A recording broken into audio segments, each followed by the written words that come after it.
சிவபெருமான பார்த்து, உனக்கும் போக்கிடம் கிடையாது, எனக்கும் போக்கிடம் கிடையாது, இங்கதானே இருக்க போறோம், சாப்பிட்டுக்கிட்டு சொல்லுப்பா. இல்லையா, நான் சொல்லியே ஆகணும். அந்த ஏழை சிரித்து கொண்டே சொன்னார், என்ன பெருசா சொல்லிட போற, நீ யார், அவ்வளவுதானே, நான் சொல்லவா, நீ பரம்பொருள், இங்கு கோயில் கொண்டிருக்கக்கூடிய காசி விஸ்வநாதன், நீ சரிதானப்பான்னா. இறைவன் ஆடி போயிட்டான். ஞானிகளாலும் கண்டுகொள்ள முடியாத என்னை மகனே நீ எப்படிப்பா கண்டுகொண்டாயின்னா. அந்த ஏழை சொன்னா, இந்த ஊர்ல யாருமே என்ன மனுஷனா பார்க்க மாட்டாங்க ஐயா, என்ன பார்த்தா 100 அடி தள்ளி போயிடுவாங்க.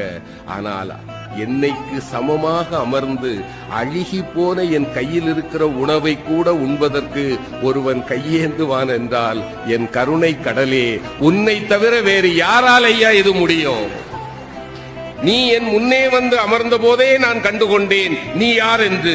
திருச்சிற்றம்பலம்.